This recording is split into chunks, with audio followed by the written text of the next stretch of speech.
Terus.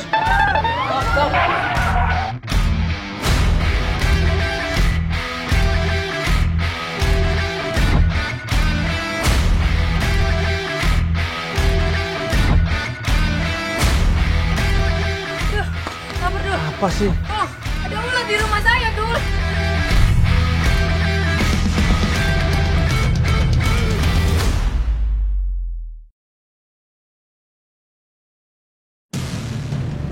Ayo Pak, cepet Pak. Udah telat ini. Ayo buruan. Gawat Lur, aku telat. Ya. Terus.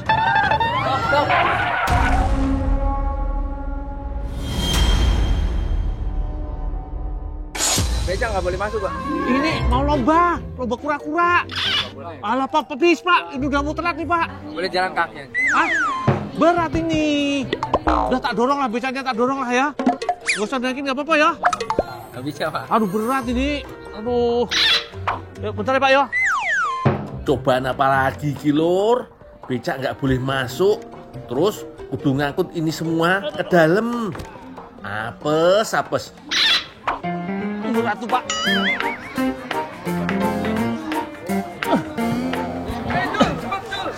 Lama banget sih. Bentar bos. Masih ada satu bos. Ya, Bentar, bos. Ayo.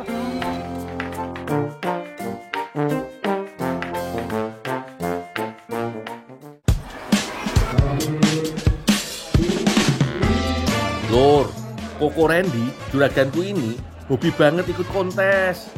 Datang dari Cirebon untuk ikut event Indramayu Festival dan reptil kontes iki.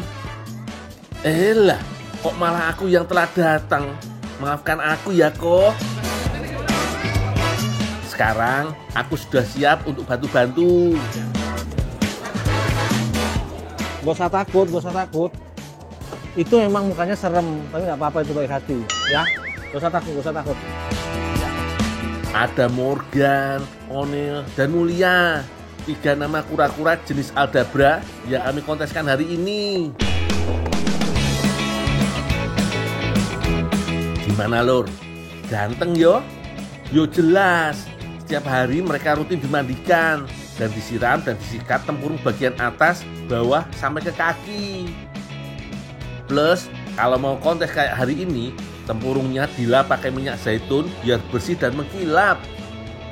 Umurnya antara 6 sampai 7 tahun, tapi udah gede banget yo Lur. Kalau kura-kura itu penilaiannya apa aja, Om? Kayaknya dari terus kesehatan kura-kuranya aktif. Jadi simetrisnya juga dinilai? Ya, simetris dinilai, jumlah kuku, ekornya harus utuh. Karena yang bagus yang simetris jumlahnya posisinya. Yang bagus. Jumlahnya 12. Nah, tapi dia proporsional. Oh iya Lur, selain Aldabra, ada beberapa jenis kura-kura lain yang ikut dikonteskan. Ada kura-kura jenis sulcata, res albino, kura-kura Brasil normal, Brasil albino, dada merah, dan beberapa jenis lain. Setelah bersih dan rapi, kura-kuranya kami istirahatkan dulu sambil nunggu waktu penjurian. Ternyata ikut kontes itu seru Lur, campur deg-degan dikit. Semoga kura-kura punya juraganku menang yo.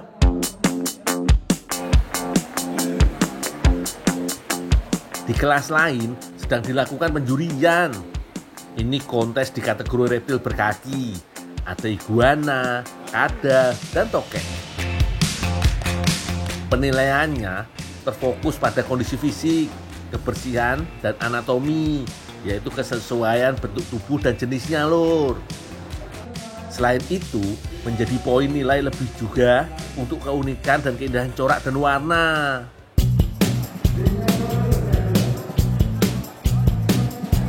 Lur, sebentar lagi giliranku. Sudah dapat nomor peserta, tandanya sebentar lagi akan dilakukan penjurian.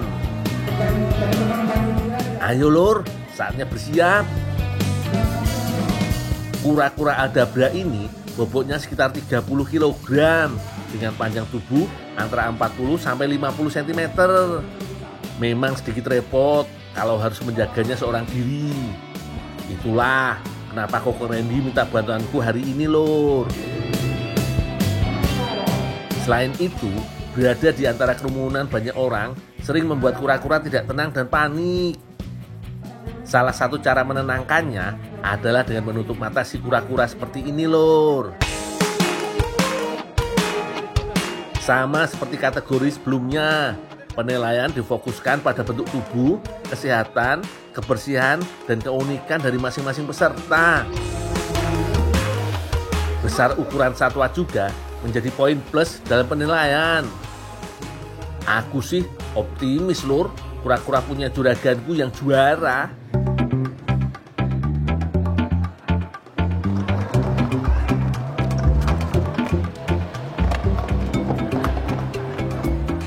Oke Dul, ini kan masih proses penilaiannya. Nah, kamu sekarang ke belakang aja dulu beberes barang-barang lainnya. Oh, beres-beres di belakang? Ya. Oh, ya bos. Ya. Syukurlah kalau sudah bisa ditinggal kok. Aku lanjut ngerjain yang lain dulu ya. Lur, event hari ini meriah banget. Peserta yang datang tidak hanya dari dalam kota, tapi juga dari luar Indramayu. Termasuk Jin dan Iqbal, dua sahabatku dari komunitas Dream Team. Ikut kontes juga? Iya tadi pernah ular itu besok. Oh, aku iguana, Tigen bawa ular. Udah selesai sih ini. Udah selesai belum? Udah beres. Oh, Mana aja tuh nggak ketemu tuh? salah jalan-jalan. Jangan nih lama nggak ketemu. Lama banget. Yuk, kita ngobrol dulu. Ya, teman-teman kita ngomong bareng. Wah, ide bagus tuh. Yuk, kita berangkat. Yuk, yuk.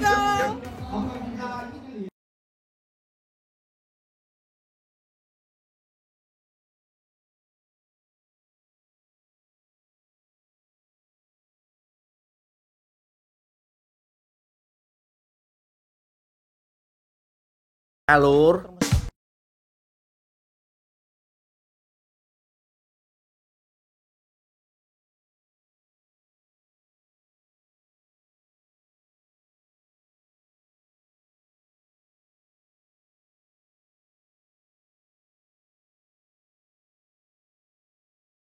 Barmu piye?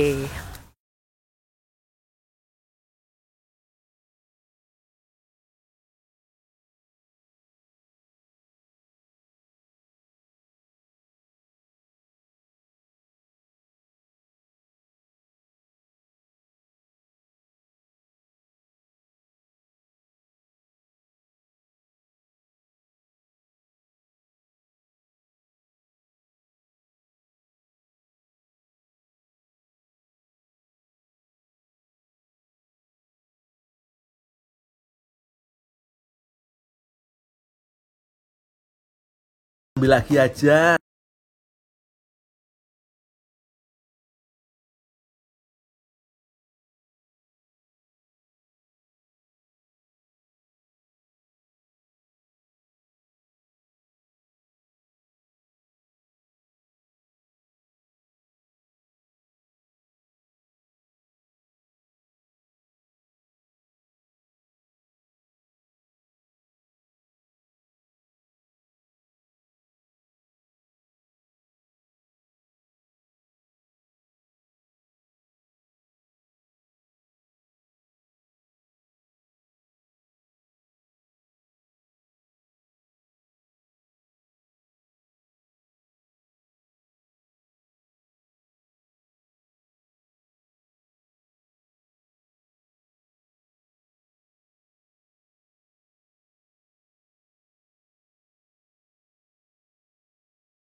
Benar.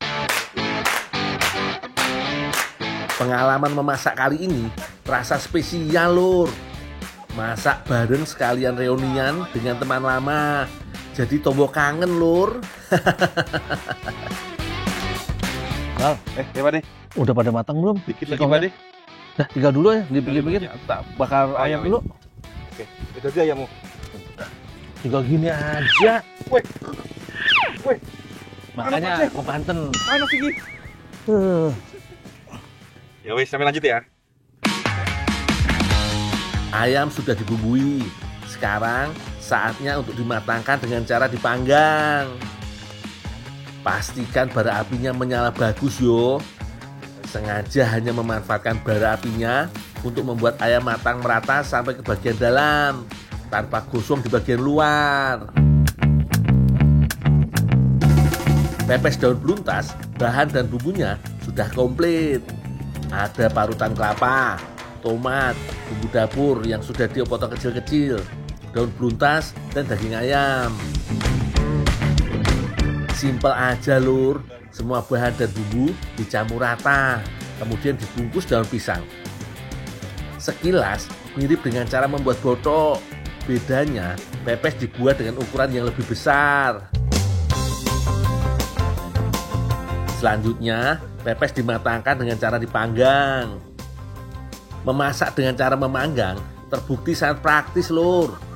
Apalagi angin pantai, sangat membantu bara tetap menyala bagus tanpa harus sering-sering ditiup atau mengipas baranya. Dengan bara api yang menyala bagus, tanpa bantuan panci atau wajan, pepes matang dalam waktu kurang dari 20 menit lur.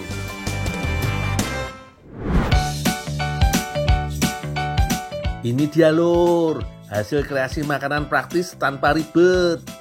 Ayam panggang dan pepes bumbu beluntas. Selamat makan. Yuk makan, yuk makan. Ada matang. Ayo. Ini tinggal. Rasa dan aroma khas daun beluntas terbukti nampol banget. Sukses membuat masakanku lebih nikmat dan lezat. Oh iya lur, selain untuk bumbu, pucuk daun beluntas juga dapat dikonsumsi sebagai lalapan. Sama seperti kemangi, daun popoan dan sejenisnya lur. Weh, teman-teman, makasih banget ya untuk kebersamaannya. Ini benar-benar kali yang luar biasa banget. Kapan lagi kita bisa kumpul gini, makan bareng? Kapan lagi?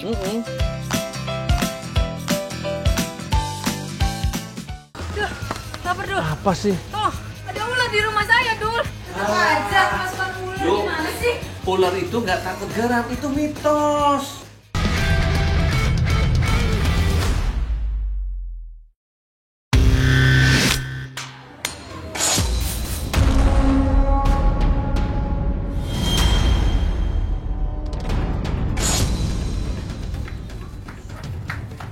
Apa lihat gundul nggak Pak? Gundul di sana.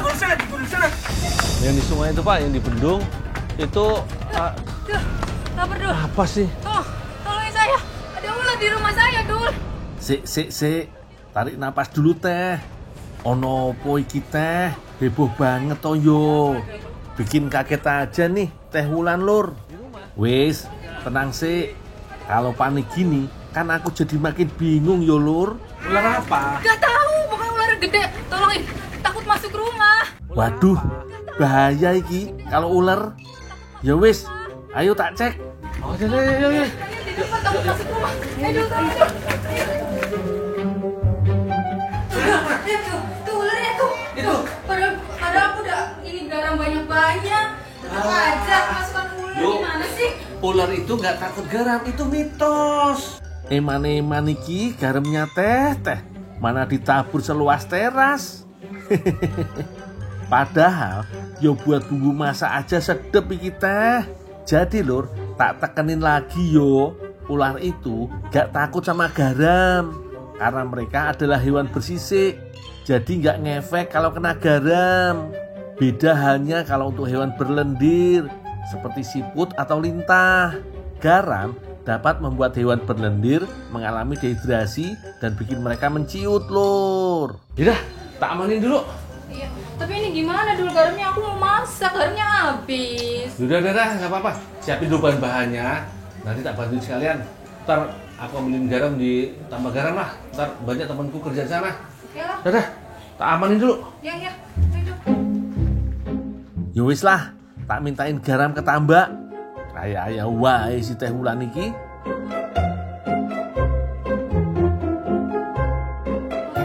Dah, aku buang dulu deh. Makasih banyak ya dulu ya. Ya, ya. Dah, Yaudah, hati-hati yuk. sekarang tuh.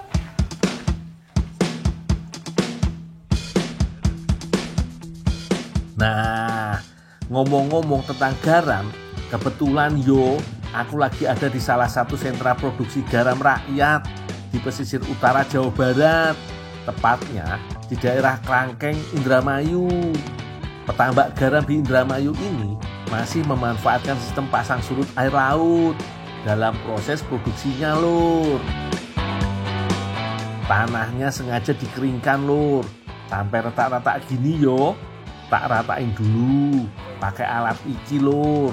Anggap aja lagi nyapu-nyapu halaman rumah. Oh iyo, tanah untuk membuat garam sengaja dibikin kering koyong ini agar penguapan air lautnya jadi maksimal. Alhasil pembentukan kristal garamnya juga jadi lebih cepat. Dol, udah dulu Dol. Ini mau masak member Dol. Oh, ya Mang. Ini juga udah 3 putaran ini. Ya, ayo. Yuk. Lanjut, dipasang alasnya untuk mencegah air laut meresap ke dalam tanah. Para petani garam di sini menyebutnya membran plastik. Tarik, Mang.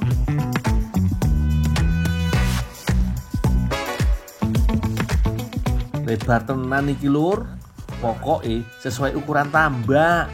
Makin luas tambaknya, makin lebar plastik membrannya. Selain bikin garam cepat mengkristal, fungsi lainnya agar garam tidak tercemar dan tetap bersih. Oh iyo, warna hitam dipilih karena mampu menyerap panas matahari.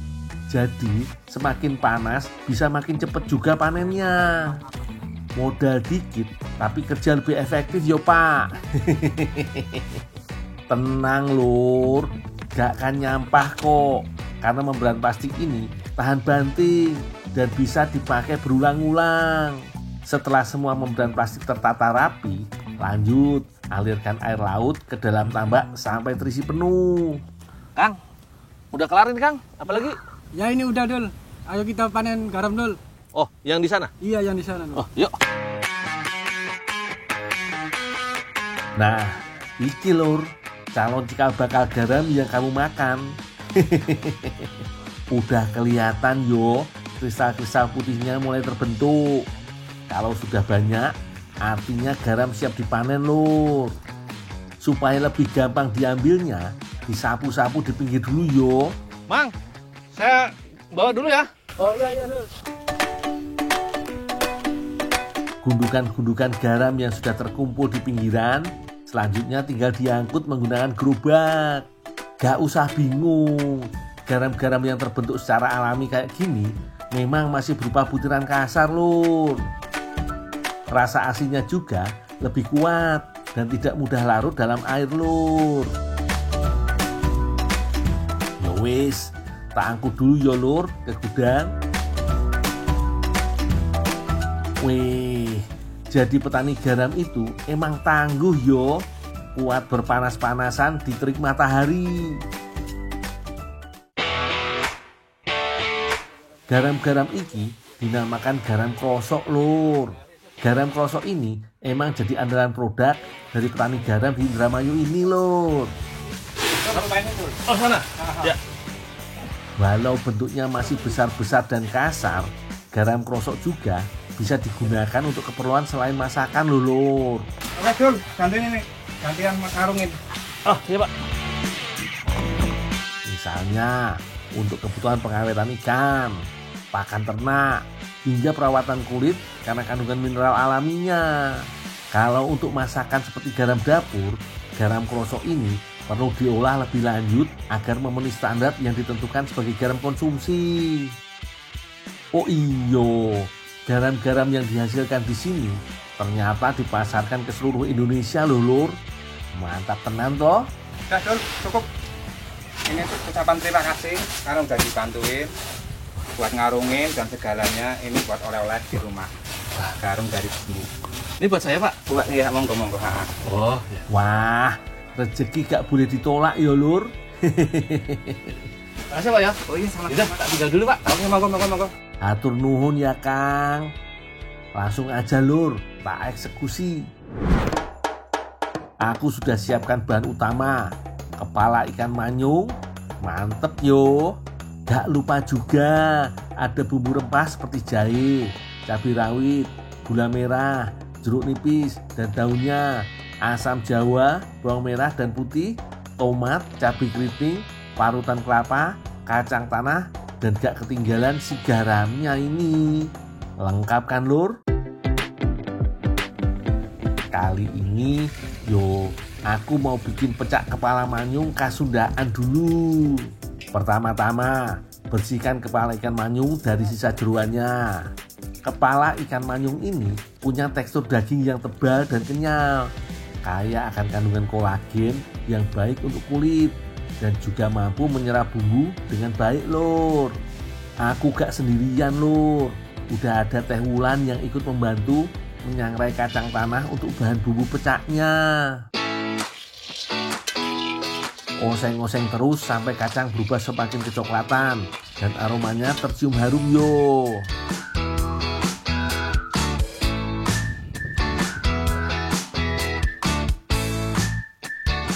Udah matang teh kacangnya teh? Sudah? Wes. Ini lah bentar aja ya. Ya, kalau sudah siap.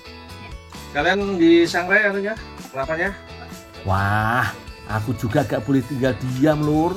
Biar makanannya cepat jadi, aku bantu siapkan bumbunya dulu yo teh. Bumbu rempah yang masih utuh, aku iris-iris terlebih dulu.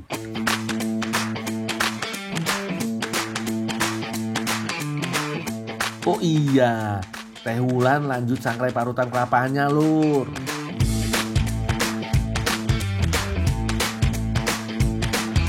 Nah, sudah semua hasil sangraiannya. Sekarang ayo teh, bantu ulek bumbunya dulu yo.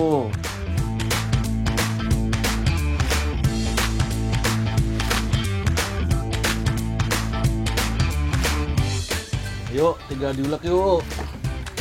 Buat yang suka pedes, monggo. Kalau mau tambahkan cabai rawit lebih banyak.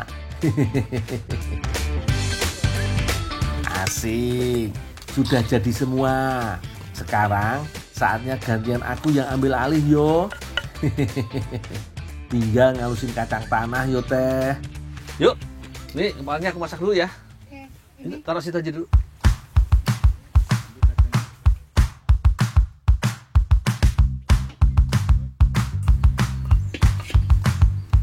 Lur, tak panaskan dulu yo minyak gorengnya. Seperti biasa, tumis bumbu halusnya sampai wangi. Tambahkan daun jeruk supaya aromanya makin enak. Lanjut, parutan kelapanya ya lur, biar makin gurih.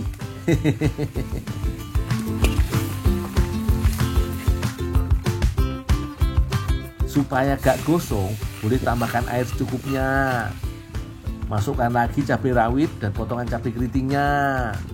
Untuk menambah cita rasa, air asam jawanya juga sekalian dimasak yo. Dijamin rasanya makin seger lur. Kalau kurang asam, jangan kecewa. Masih ada perasaan jeruk nipis nih. Untuk menghilangkan rasa amis pada kepala ikan manyungnya nanti lur. Dan gak lupa ada kacang tanah yang sudah dihaluskan tadi, juga dicampur lur. Tambahkan air dan tunggu sampai mendidih. Tak icip dulu ya lur. Wah, hampir aja deh kelupaan. Taburkan garam yang sudah aku bawa tadi, biar rasanya makin jos. Wah, sudah mendidih nih. Tinggal masukkan potongan kepala ikan manyung dan tunggu sampai matang. Kepala manyung memang sengaja dimasukkan paling akhir supaya tekstur daging ikan masih utuh dan tidak mudah hancur karena terlalu lama dimasak lur. Kalau sudah mau matang, tambahkan lagi taburan tomat segar di atasnya yo. Dan ini dia lur, menu masakan pecak kepala manyungnya.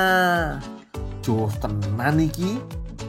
Wih, perpaduan bumbu rempah yang komplit dan kuah dari parutan kelapa juga menambah nikmat dari santapan kali ini. Rasanya, wis, udah gak sabar yo lur. Perutku makin memberontak kalau cuma diliatin tok. Udah matang nih. Yuk kita makan dulu. Wah, ukuran jumbo dari kepala ikan manyung ini emang gak kaleng-kaleng. Dengan ukuran kepala yang besar, dagingnya juga lebih banyak lur. Gak kalah sama kepala kakap. Kelihatan kan lur, gimana nikmatnya si kepala manyung ini. Mulutku yo sampai gak bisa berhenti ngunyah.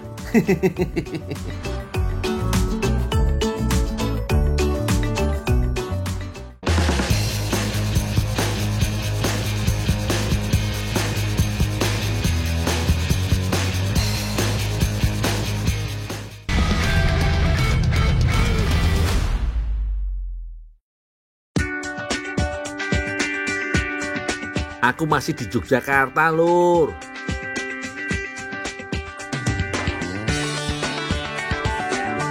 Ini aku lagi kerja di tempat usaha pembuatan es puter. Nah, tabung baja ini adalah cetakan untuk es puternya lur. Bu, mari bu, saya gantiin. Oh iya, mari silahkan.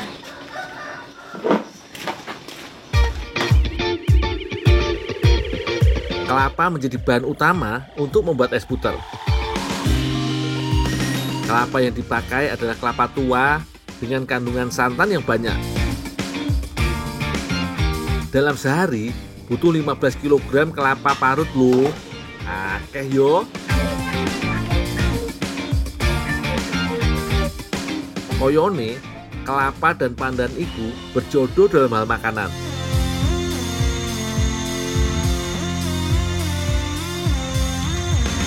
Rebus daun pandan sampai layu, kira-kira setengah jam lamanya.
Kanan.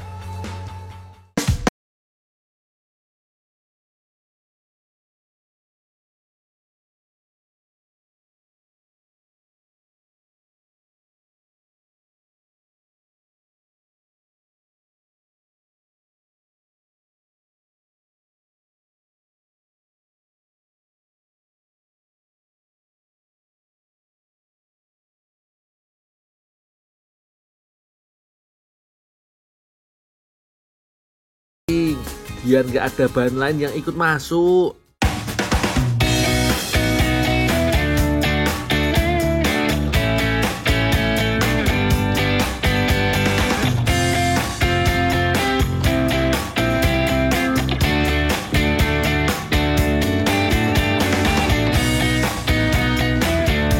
Oh iya lur, rasa es puter iki memang pakai bahan alami, termasuk yang rasa durian, pakai daging durian yang sudah dilumatkan. Mantep toh. Sebelum diputer, tambahkan garam dapur di atas susunan es batu. Garam dapur bakal meresap ke dalam susunan es dan mencair. Begitu pula bongkahan es batunya juga bakal mencair. Gabungan dingin dan garam dapur bakal meresap ke dalam tabung. Reaksi antara bahan dengan putaran ini bikin bahan cair di dalam tabung akan mengental. Memutar tabungnya lumayan lama lur, sekitar 1 jam. Air dari es yang mencair juga harus dikeluarkan. Kalau enggak, air akan luber ke tabung esnya, bisa jadi asin lur. Sesekali, adonan es di dalam tabung juga harus diaduk lur. Adonan yang mulai membeku ditaruh di atas, sementara yang masih cair ditaruh di bagian dasar tabung.